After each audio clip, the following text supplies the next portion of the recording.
En este caso, pues bueno, tenemos aquí nuestro ponente, el maestro Fernández Martínez Cos, para quien pido un fuerte aplauso, por favor.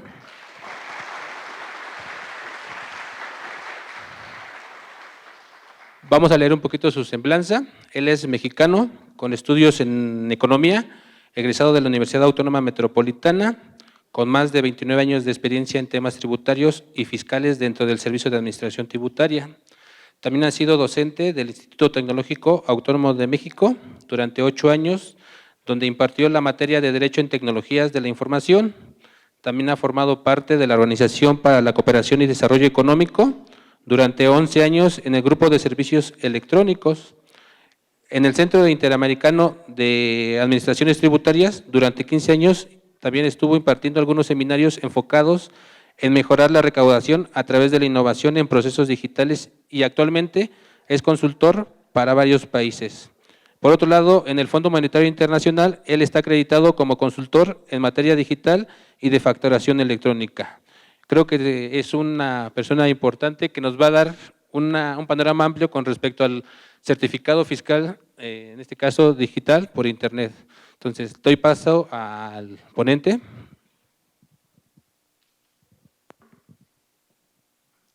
Muchísimas gracias, Jaime. Buen día a todos. Y pues sí, me corresponde, afortunadamente, ya no martirizar a los contribuyentes, ya no lo hago. Ahora me toca pues más la parte de consultoría con empresas y ahora con ustedes compartirles un poquito pues de esos ya tantos años que tuvimos dentro de la administración tributaria en nuestro país. Traducción, el servicio de administración tributaria.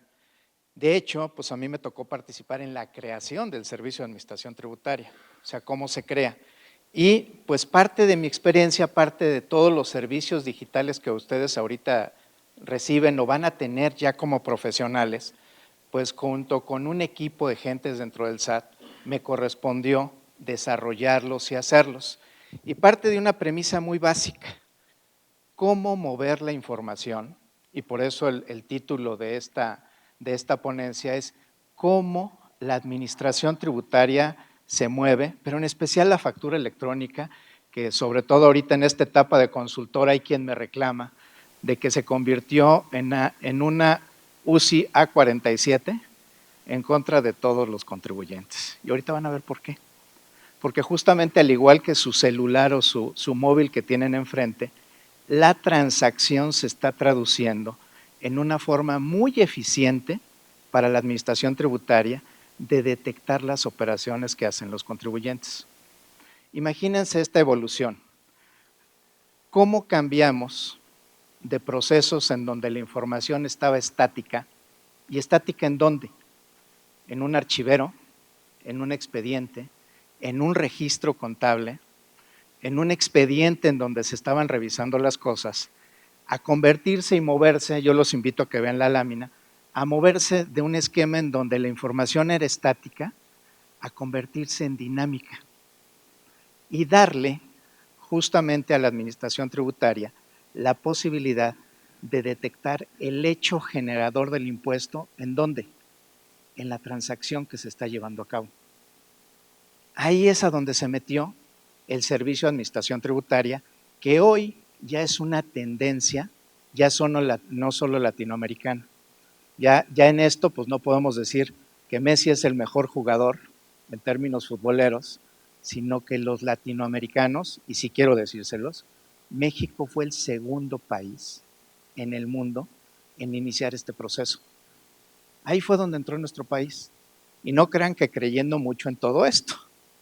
¿Sí? Cuando arranca todo esto, no arrancó con la factura electrónica, arrancó con la firma electrónica avanzada y con la evolución de los servicios. Aquí yo categorizo la evolución a nivel mundial en una etapa en donde justamente en la época de los 90s, en los 90s hubo muchas administraciones tributarias que empezaron a evolucionar y en donde el eje de su acción se convirtió en el contribuyente. Posteriormente pasó nuestro país a una etapa a nivel mundial, no crean que esto era capricho de la administración tributaria en nuestro país, pasó a moverse a todo el desarrollo de servicios digitales.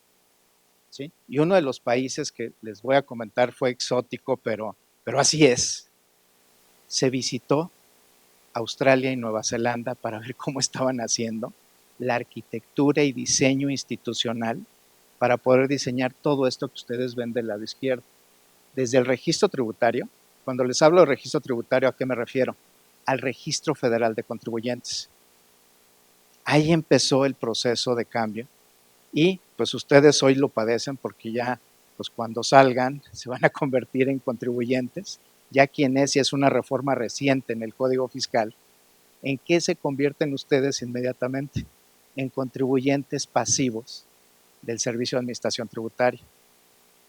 ¿Sí? No tienen obligaciones, pero ya son trazables y son detectables. Eso lo hacen los países desarrollados toda la vida.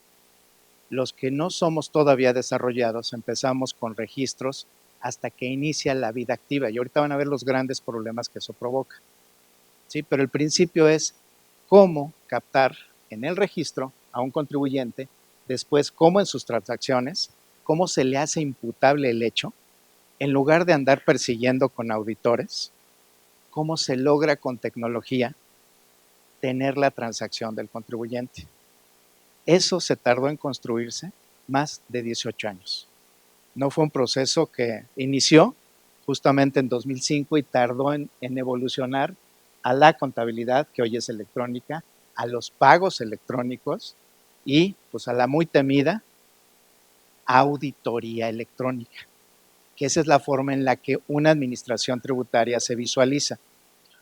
Posteriormente quisiera que vieran cómo el diseño o la arquitectura de los datos que se van entregando se convierten en las herramientas que hoy son muy eficientes. ¿Para qué? Para detectar el incumplimiento. Y déjenme partir de algo muy sencillo, la inscripción. En la inscripción ya en una serie de movimientos, pero la inscripción ya se convierte en algo que es más vivo. Hoy los datos que ustedes proporcionan, ¿sí? Quien se vaya o tenga un negocio, el dato que se proporciona al inscribirse, que puede, lo voy a mencionar muy sencillo, de esto me tardo muchas horas en explicarlo y más en que me lo comprendan, como un dato que doy al momento de inscribirse está vinculado a la comprobación, está vinculado a la declaración, al registro contable y posteriormente es lo que se verifica en una auditoría. Les voy a dar nada más un ejemplo. La actividad preponderante. Quédense con la idea de que cuando ustedes van a inscribirse a una oficina del SAT o vía remota, en la actividad preponderante le están diciendo al SAT a qué se van a dedicar. Eso y varios de ustedes que son economistas, a mí esto me encanta verlo, porque al final del día ahí define la naturaleza del ingreso. Y esa naturaleza del ingreso, en términos de la ley del impuesto sobre la renta, ¿qué define? ¿Alguno de ustedes? ¿Qué define alguno de los abogados que hay aquí, que espero que se haya abogados? ¿Qué define? Y la naturaleza del ingreso, ¿no? ¿Qué característica va a tener la naturaleza de ese ingreso? La actividad define naturaleza del ingreso. Ingreso que es declarado ¿en dónde? En una declaración. ¿Y dónde se refleja la información de esa operación? En una factura. La factura iba diciendo qué se va haciendo. Todo este tema, cuando ustedes escuchen el tema de empresas facturadoras de operaciones simuladas y empresas que deducen operaciones simuladas, cuando se empezó a diseñar la factura, justamente ahí es donde nació. Seguramente en su clase ustedes escuchan los términos de subcontratación o outsourcing. Bueno, pues en lo que están viendo enfrente, en la factura, le hacía falta un componente muy importante del cual carecía la administración tributaria en nuestro país, y es un padrón. Ese padrón, ¿hoy dónde está? Ese padrón de empresas que se inscriben, y sigan la lógica que está aquí, que se inscriben. ¿Quién lo tiene en nuestro país? El padrón de empresas que dan servicios especializados en términos muy legales, o el outsourcing. ¿Alguien que lo ubique? ¿Quién lo tiene? Piénsenle un poquito y les voy a decir, la Secretaría del Trabajo y Previsión Social. Eso que se carecía para poder identificar a un contribuyente, hoy, con las reformas que se hicieron en materia laboral, ¿quién lo tiene? La Secretaría del Trabajo. Conectando el mundo laboral, el mundo fiscal y el mundo mercantil, esto que tienen enfrente tiene al centro a la factura electrónica. ¿Sí? Y no me va a dar tiempo, pero luego les platicamos cómo el comprobante de nómina, ese que a sus profesores les descuentan cada semana, cada 15 días, toda la información que da y que define uno de los impuestos que es uno de los más importantes para efectos tributarios, que es el impuesto sobre la renta. Pero ¿por qué se hace todo esto? Quiero que vean un poco en esta gráfica dónde se encuentra nuestro país en términos tributarios. Y pues la verdad es que sí es de pronto preocupante ver que aún nuestro país, con todo este tema tecnológico, este tema de presión fiscal hacia los contribuyentes, escasamente se han logrado crecer 3 o 4 puntos del Producto Interno Bruto. Aquí le hablo a los economistas, ¿sí? Porque ahí es en donde se define la eficiencia de un país en recaudación. Y así como son buenos los brasileños para el fútbol, ¿ya vieron dónde están los brasileños? No, ¿sí lo alcanzan a ver? Digo, no sé si tenga punto, por aquí andan los brasileños, 33.5 si lo estoy leyendo bien. Quiere decir que los brasileños solo son buenos para el fútbol, sino son buenos para cobrar impuestos.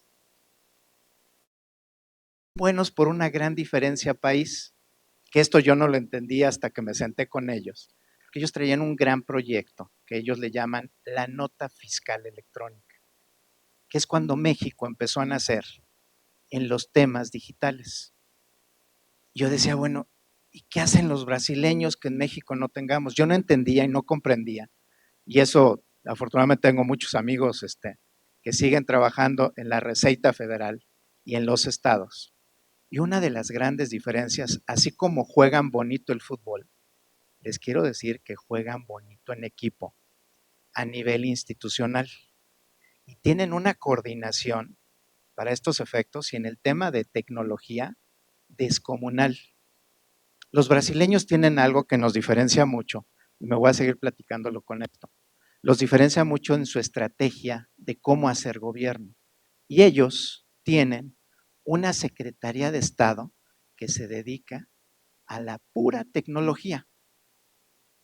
Así como nosotros tenemos una Secretaría de Infraestructura y Comunicaciones, los brasileños tienen una Secretaría de Estado que se dedica a la tecnología. Ese es su negocio, a eso se dedica. Y ahí es en donde empieza la diferencia.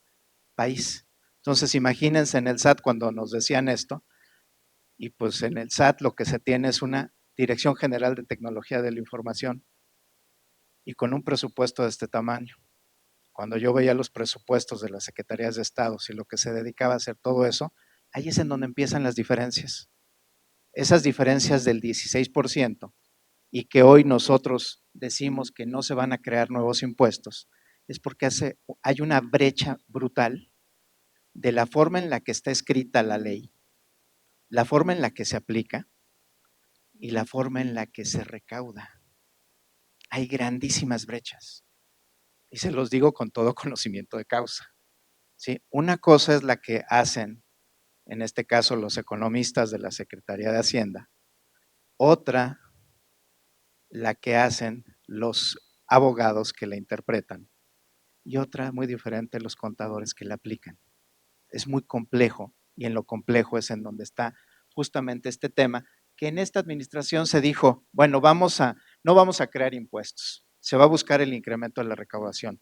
Los instrumentos espero ahorita los estén captando y ahorita vamos a entrar a detalle en el tiempo que sigue para que empiecen a ubicar todo esto como tiene un razonamiento, primero legal, después operativo y también tecnológico. Pero es muy incipiente, ¿eh? Es muy, muy incipiente. Entonces, los ubico ya en este escenario tributario 2023, en donde pues, se busca no crear impuestos, no se han creado, la recaudación ha crecido, y ahorita vamos a ver por qué. se aplican sanciones y básicamente el tema está en la evasión, elusión y defraudación fiscal.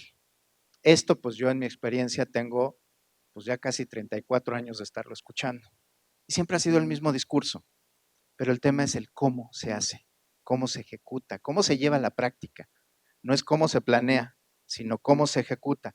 Y a partir de eso, justamente, están pues un poco estos últimos hechos que se los quiero compartir, sobre todo para quienes entiendo que tenemos 3 carreras aquí, abogados, economistas y relaciones internacionales, ¿verdad?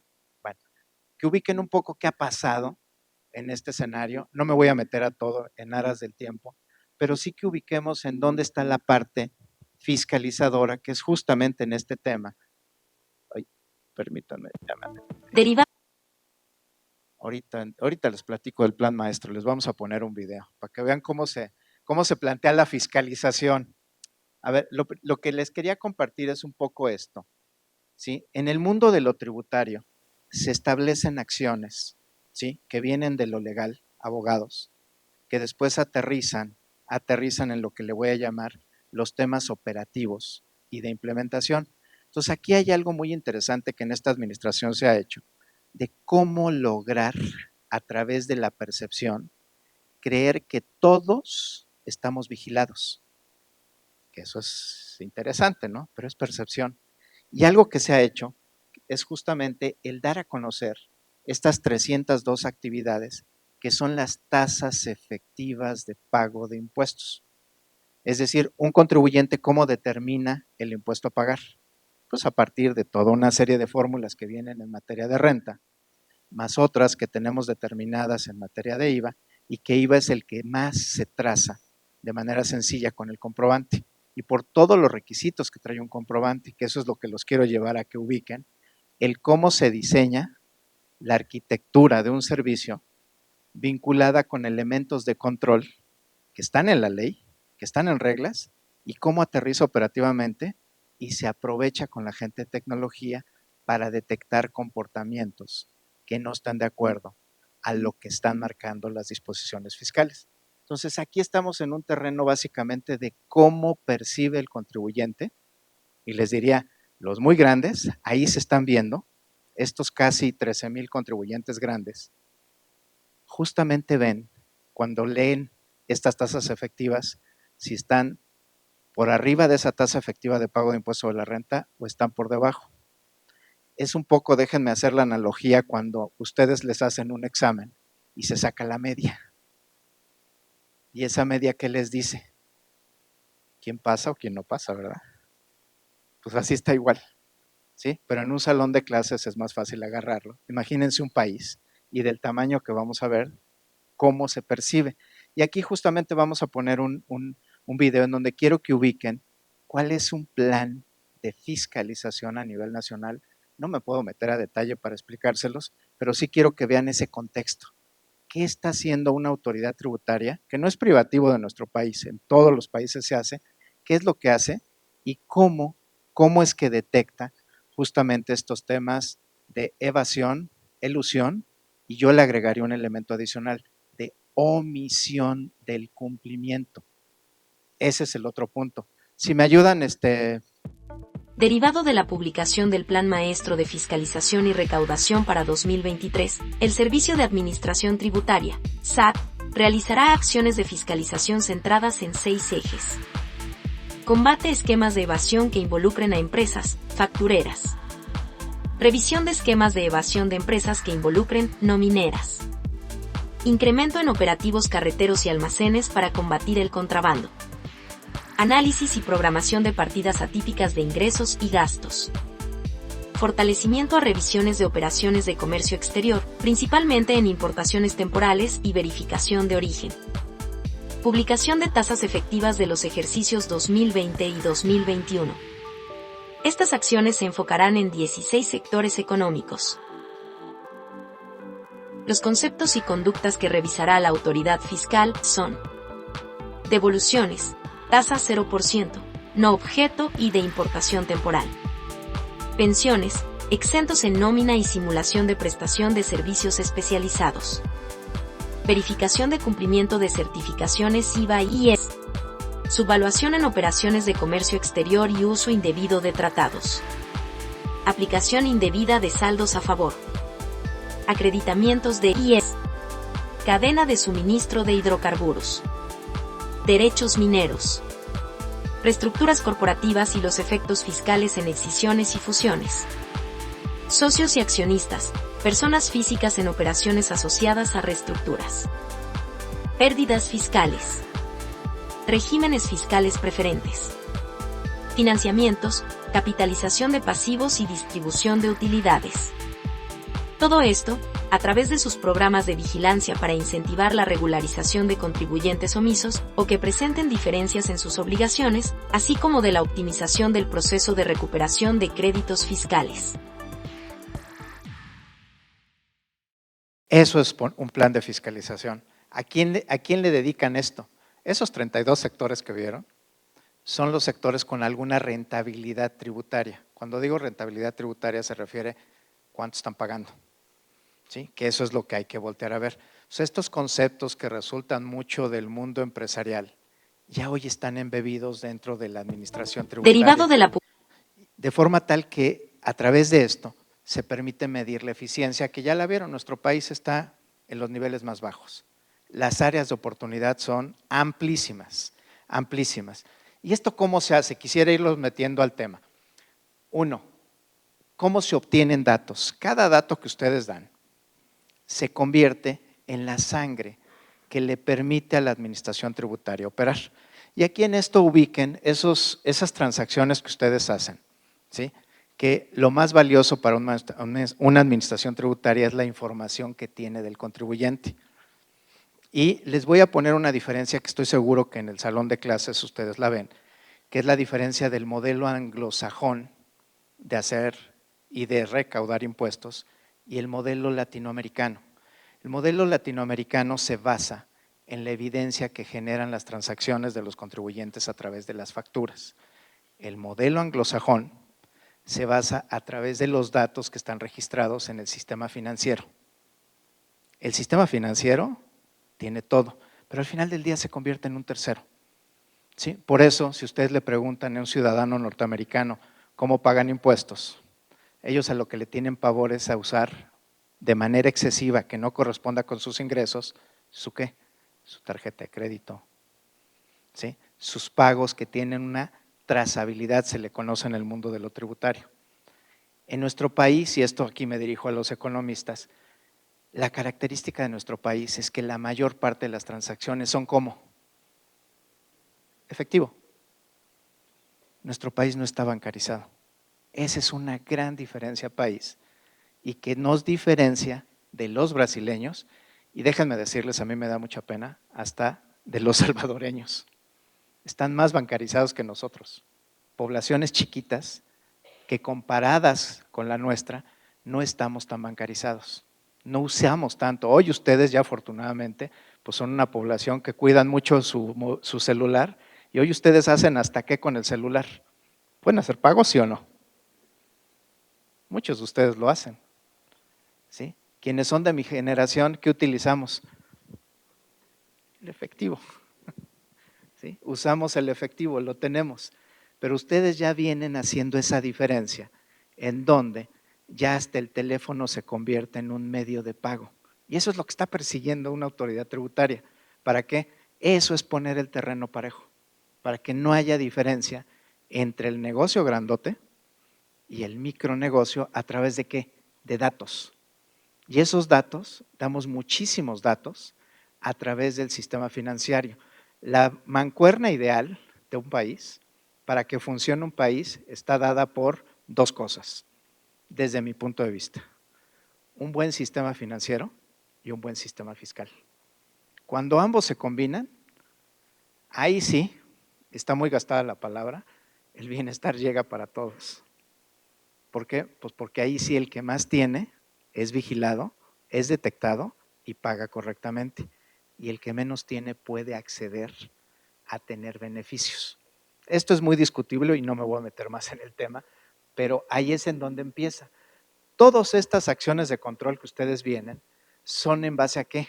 a datos e información que se recaban de todos los que somos contribuyentes. Y eso es lo que permite estar vigilando el cumplimiento de manera periódica. Aquí es en donde está, no me puedo meter a mucho detalle, pero estas son las acciones, las que vieron del plan de fiscalización, esas son las que se les suele llamar de control extensivo.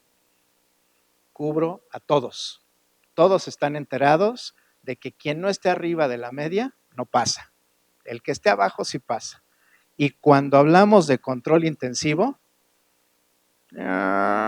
aquí, dime cómo cumpliste, pero muéstramelo, no me lo platiques. Y con toda la historia que tienes, ahí viene. Esa es la diferencia. Control extensivo es todos los del auditorio sabemos y tenemos claro que tenemos que pagar por arriba de una tasa efectiva de impuestos. Control intensivo es cuando la autoridad dirige a través de auditorías directas sus acciones.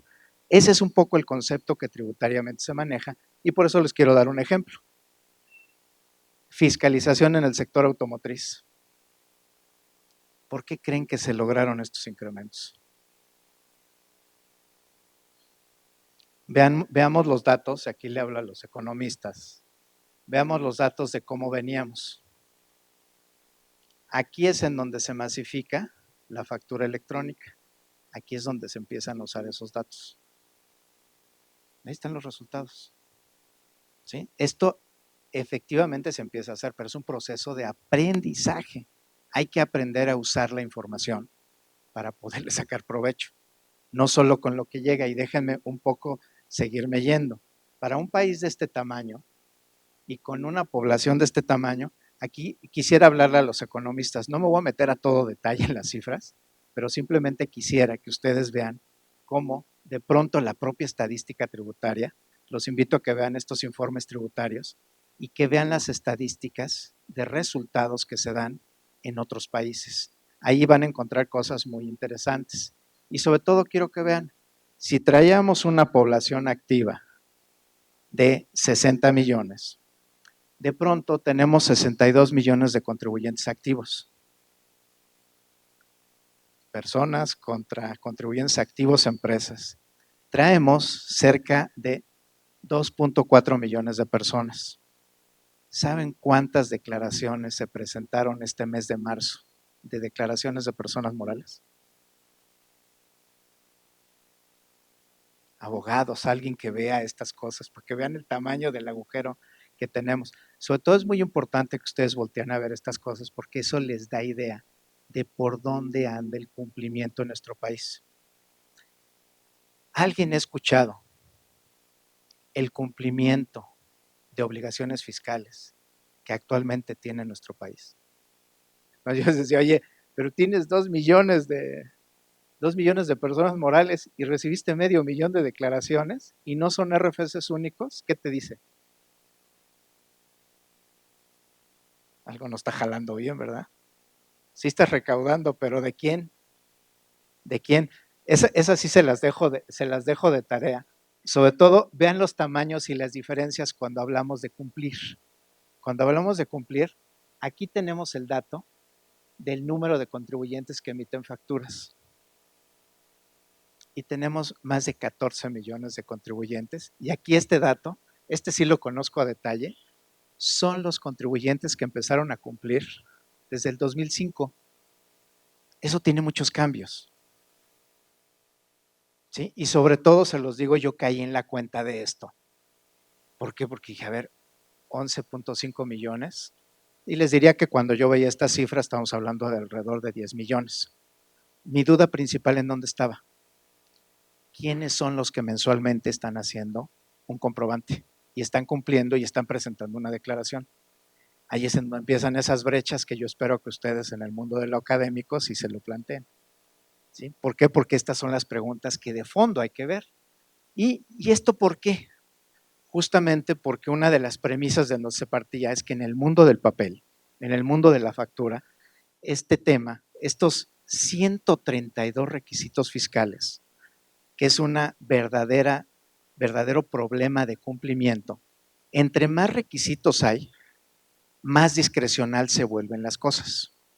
En el mundo de la discrecionalidad, cuando un ser humano decide, es como cuando nos detiene el policía en la calle y nos dice, no, mi amigo, se pasó usted del alto.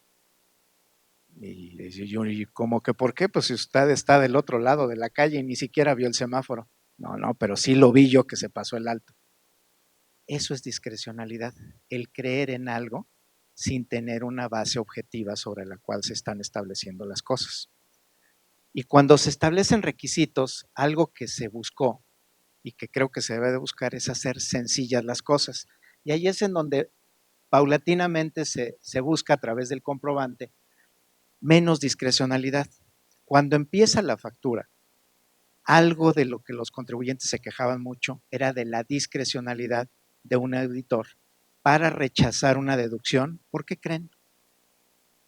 ¿Por qué se imaginan que se podía rechazar una deducción a una base de impuesto determinada? Por los requisitos. ¿Qué decía el auditor? El nombre está mal escrito, el código postal no corresponde, la cantidad no está escrita en correcto, la interpretación de la cantidad que está puesta. ¿Y con eso a qué se presta? Al mismo esquema del policía cuando se pasa el alto. No, mi chavo, ya te equivocaste. ¿Sí? Y te voy a tumbar un X porcentaje de tus deducciones. ¿A qué creen que eso se presta? A corrupción. Uno de los puntos más fuertes dentro del Servicio de Administración Tributaria que se buscó atacar es la corrupción a través de la discrecionalidad y evitar que el funcionario, en este caso el auditor, decidiera discrecionalmente qué se deduce y qué no. Esa fue una de las premisas aquí. Ese fue un objetivo que yo le solía llamar, ese sí es un objetivo que va a permitir quitar toda la discrecionalidad. Entre más está en manos de una persona un trámite, más discrecionalidad se vuelve, mucho más. Entonces, aquí es en donde quisiera darles algunos ejemplos, yo les voy dando las láminas, de toda esta historia que se dio, que empezó en el 2004, no me voy a detener mucho aquí, me voy a ir más rápido, y en donde de 130 requisitos, ¿a qué se fue? Pues se fue a poner solamente 6 tipos de comprobantes y todos, ¿sí? Sobre todo porque aquí ya tengo enfrente a Lolita que ya me está, es Dolores, pero yo de cariño siempre le digo Lolita, y algunos de ustedes se acuerdan cuando en el SAT decían se te va a aparecer Dolores, y ahorita ya se me apareció Dolores por el tiempo, pero me voy a apurar. Estos son los 6 tipos de comprobantes y todos guardan trazabilidad con un impuesto. ¿Sí? Y esto me interesa mucho que lo capten. Si hablamos de la emisión de un comprobante, ¿de qué ya estamos hablando?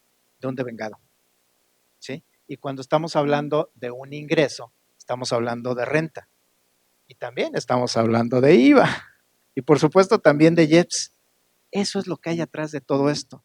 Y si hablamos, por ejemplo, de un documento de traslado, carta aporte, que lo tengo al final de la presentación, ¿de qué estamos hablando? Inventarios. ¿Que está registrando el contribuyente en dónde? En su contabilidad. O sea, todo el control que tiene una empresa, aquí lo tienen. Y aquí se puede identificar. Si hablamos de un comprobante de nómina, ubiquémonos aquí. Retenciones. Y si hay una retención, ¿qué debe de haber después? Un pago. ¿Ese pago en dónde está? En una declaración. ¿Sí? Entonces, todo esto está trazado. ¿Sí? Y por eso les digo que ahora mis amigos empresarios me dicen, qué desgraciado fuiste. Pues sí, pero esa es la arquitectura de un documento electrónico y digital que busca poner el piso parejo a todos. Quien lo haga, quien tome la deducción, y más en términos pues de un gran contribuyente, esto hoy los tiene metidos en un severo problema por discrepancias, que ese es el tema. O sea, no había discrepancia, ¿qué declarabas entonces? Lo que decían los estados financieros, lo que pretendías que dijera la contabilidad, pero no las transacciones que efectivamente estás llevando a cabo. Y aquí es en donde empiezan algunas cosas que se hicieron ya en esta administración, de lo que ustedes han escuchado, que es esta versión 4.0, a donde se han hecho cambios, unos que, pues si me preguntan a mí, yo diría, no hay que meterle más complejidad a esto, porque entre más complejo se vuelve, menos posibilidades hay de cumplir. Esa es la regla de oro en términos de políticas públicas. La complejidad lleva al alejamiento. Y aquí, por ejemplo, algo, ¿sí? Seguramente algunos de ustedes, cuando piden factura, ¿a qué han venido enfrentando a partir de abril? Un problema de coherencia de datos entre lo que está registrado en la base de datos del SAT y lo que está reflejado en un comprobante. ¿Por qué? Porque se está identificando la consistencia que tecnológicamente se le llama semántica. Semánticamente debe de ser el mismo dato que di, es decir, si yo digo que yo soy Fernando Martínez Cos, debo de ser el mismo Fernando Martínez Cos, ¿en dónde? En el SAT. Pero aparte, la condición es que como los sistemas del SAT me pusieron en mayúsculas, debo de tener mi comprobante con qué letras, con mayúsculas también. Eso empieza a generar problemas. Y si ya lo tiene el SAT, imagínense, y por eso les quería dar los datos, pero ya por el tiempo creo que hay que irme más rápido. Estos sí son datos que ya tiene el SAT y el tamaño del agujero fiscal que se tiene de cumplimiento para la emisión del comprobante, dado la característica de nuestro sistema tributario, lo primero que se debe de lograr es que el 100% de quienes son contribuyentes o quien generan un ingreso lo estén generando. Les voy a decir un sector que no genera comprobantes y que paga lo que cree y a veces ni paga. Ustedes se subieron a un transporte público hoy o a un taxi. ¿Les emitió un comprobante? Cuando me tocó sentarme con ellos, excuso decirles que me decían, es imposible que hagas eso. Pero bueno, yo que he tenido la oportunidad de andar en algunos otros países, pues veo que eso sí es factible, pero resulta que aquí no se puede. Transporte público, ya sea urbano, suburbano o federal, no emiten comprobantes. Y aparte tienen un tratamiento fiscal que les otorga muchísimos beneficios. Bueno, ahí tienen un ejemplo de cómo esto, pues ¿a quién le pega? Al que quiere cumplir, al que no se quiere pasar el alto, al que quiere estar atrás de las rayas, de las cebras que tenemos, es a quien está afectando. Entonces, todos estos datos, aquí ya por el tiempo no me puedo ir con más detalle, pero todos estos datos traen una lógica tributaria de asignación. Le voy a meter un poco de tiempo a al sector exportador. La exportación es todo un hueco en materia tributaria. ¿Por qué? Cuando se decide poner dentro del comprobante un dato de exportación, es por facilidad en la explotación de los datos. Y es porque si yo exporto algo, nuestro país pues tiene afortunadamente un tratado de libre comercio y pues al menos la semana pasada se convirtió ya en el primer exportador hacia Estados Unidos, con todo eso que significa. Ese exportador, para que salga esa mercancía de territorio nacional, ¿qué creen que tuvo que hacer? ¿Una factura? ¿Transportarlo con la carta de porte? ¿Sacarlo a Estados Unidos? Y después esa factura que hizo, ¿en dónde la debería de estar reflejando ese exportador?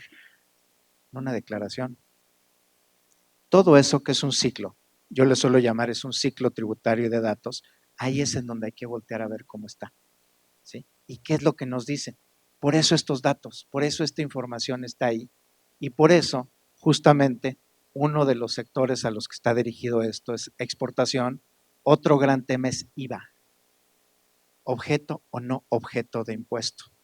¿Por qué? Porque lo que se busca es cómo trazo este requisito asociado al cumplimiento de una obligación de declarar y que guarde consistencia la información.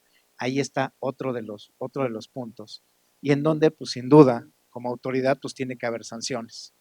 Tiene que haber sanciones que nos permitan, estas se las dejaría para que disfruten a quien quiere cumplir. ¿Qué le va a pasar? Al que no cumple, pues evidentemente esto lo ve de lejecitos y sin problema, ¿no? No le pasa absolutamente nada. Y para cerrar justamente la charla, y quisiera, si ustedes tienen tiempo antes de irse a su siguiente clase, pues justamente ver toda esta lógica de la carta de porte, que sigue siendo un documento en implementación. Y es implementación, ¿por qué? como ya les di un ejemplo del sector autotransporte, pero otro sector complejísimo, complejísimo de ver, es el autotransporte terrestre de mercancías. De esto, pues obviamente de diagnósticos a los que yo veía que no son públicos, pero que en un ambiente académico sí puedo compartir, ¿en dónde creen, en qué requisito o en qué particularidad ese sector estará? Antes, Diana, ¿tendrán estos vehículos placas federales? ¿Sí? Hay que empezar en una lógica de política pública. Hay que ver dónde está el requisito y qué dice el requisito. Déjenme decirles lo que también me tocó hacer. Todos los vehículos federales se mueven con placas federales, ¿sí o no? Bueno, el tamaño del sector es de más o menos 2 millones de vehículos circulando en nuestro país. Ahí le hablo a los economistas, vean datos. Es un requisito, más de 2 millones de vehículos. Y un vehículo que tiene una placa federal, ¿se irá a dedicar a hacer negocios, sí o no? Pues sí, ¿no? Si no, ¿para qué quiero una placa federal? Voy a dedicarme a hacer negocio de mis mercancías o voy a dar el servicio. De esos 2 millones, ¿cuántos creen que tengan un registro federal de contribuyentes? Único. Aproximadamente 300,000. ¿Cuántos creen que emitían una factura? ¿Se dan cuenta de dónde los llevé? Y obviamente me metí a ver hasta las licencias de los choferes, qué choferes estaban ahí, placas, después cuántos hacían cruces carreteros, etcétera, pero se los platico como caso práctico porque es en donde la ley toma operatividad y esa política pública hay que verla, cómo funciona. Les quiero decir que de esos 300,000, escasamente cumplían 30,000. Factura. Este tema hay que verlo con visión global. Como muchos que vienen en la ley, como muchos sectores de contribuyentes, hay que verlos en una lógica de la implicación que tienen. Entonces, aquí, pues esta carta aporte que tiene un destinatario, un remitente de mercancías, y por ahí, digo, no lo ponen, le metió cosas que tienen puntos de control fuera de la dependencia, que es el SAT, placas, conductores, y los conductores perfectamente puede ser trasladado a un tema de ¿qué? De subcontratación o servicio especializado. Ahí es en donde la política pública tiene elementos de control que con un poquito de inteligencia, yo espero no artificial, pero sí inteligencia humana, todas estas cosas ahí se ven. Y eso es lo que hay que ver atrás de este mundo de datos, de toda esta información, de cómo se logran automatizar estos datos y se logra esto que les presumía de los brasileños que hacen muy bien, aparte de que tocan el balón maravillosamente, trabajan bien en equipo, entre dependencias y juegan con los datos mejor que en el fútbol, se los prometo.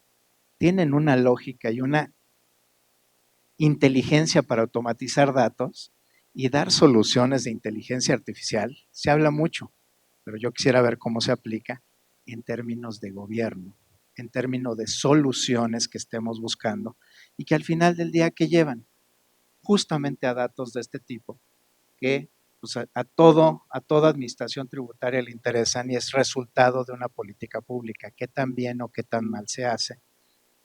Y pues aquí tienen algunos datos que son los que nos permiten decir van bien las cosas o no, cuando uno le pone la lupa a determinado sector.